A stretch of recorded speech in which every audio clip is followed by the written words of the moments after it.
हाय hello नमस्कार, welcome back to my channel. आणि आजचा व्लॉग खूप स्पेशल असणार आहे कारण 2 दिवसांनी माझा बर्थडे आहे आणि मी या वर्षीचा माझा बर्थडे सेलिब्रेट करण्यासाठी एका ऑर्फनेजमध्ये आली आहे. सत्कर्म आश्रम या ऑर्फनेजचं नाव आहे आणि यावेळेला मी बर्थडे इथे सेलिब्रेट करणार आहे आणि माझ्यासोबत माझी सगळी फॅमिली आहे आणि माझा छोटा भाऊ आहे सोबत. Say hi to everyone. Hi. You would like to pitch for me? Yes, I will watch all your channels.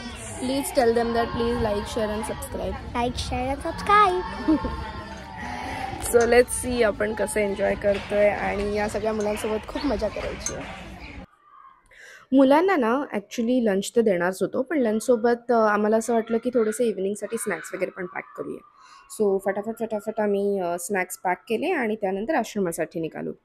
आणि आश्रम बघितल्यानंतर इतकं छान वाटलं कारण एवढी जागा होती, खूप मोठी जागा होती आणि खूप स्वच्छता, खूप नीटनेटकेपणा. त्यानंतर सगळ्या मुलांना भेटलो आणि मुलांनी स्वतःला इंट्रोड्यूस पण केलं. या मुलांचं सगळं जे पण शिक्षणाचा खर्च असेल, जे त्यांना लागणार आहे, जसं आपल्या घरातल्या मुलांना खर्च लागतो तसं सगळं खर्च आश्रम पुरवतो. आणि हे आश्रम विना तत्वाचा, त्याला शासनाचं फक्त फंड नाही, शासनाची मान्यता आहे पण फंड नाही आहे, नॉन फंडेबल. मग हे सगळं जे चालतं हे सामान्य लोकांच्या देणगीवरचं. आपल्यासारखे लोक जे भेटायला येतात ते देणगी देतात, त्याच्यावरच हे सगळं चालतं. आजपर्यंत त्याला 24 वर्ष झालेलं आहे, 200+ पुढे इथून 10वी-12वी होऊन गेलेलं आहे आणि त्यांनी चांगल्या आपल्या याच्यावर गेलेलं आहे.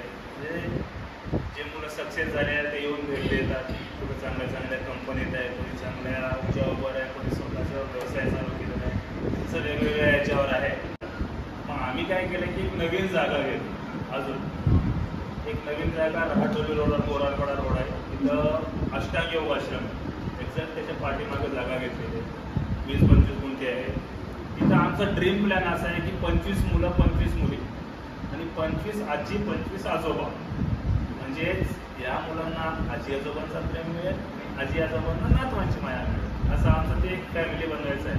आणि यांना बहिणी मिळेल, बहिणींना भाऊ मिळेल, असा आमचा हा परिवार तयार करण्याचा प्लॅन चालू आहे. ऑलमोस्ट जागा घेतलेली आहे, 2 रूम पण बांधलेले आहेत. तिथे इमर्जन्सीसाठी इकडं पूर वगैरे आले, पोस्ट केले, तिकडं आम्हाला जाता यावं, सगळं सुविधासोबत ते रूम बांधलेलं आहे.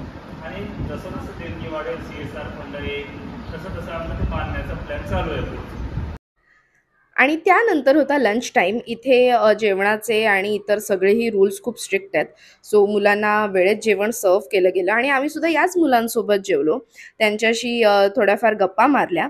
आणि तिथे ॲक्च्युली ना अजून एक फॅमिली होती, तिथे त्या काकांचा बर्थडे होता आणि त्यांनीसुद्धा मुलांसाठी डिनर वगैरे इव्हिनिंगचा प्लॅन केलेला आणि त्यांनी सगळ्या मुलांसोबत तिथे बर्थडे आपला सेलिब्रेट केला.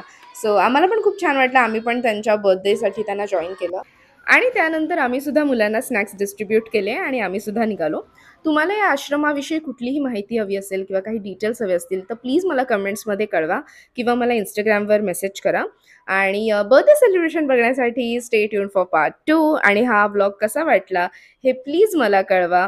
And also like, share and subscribe.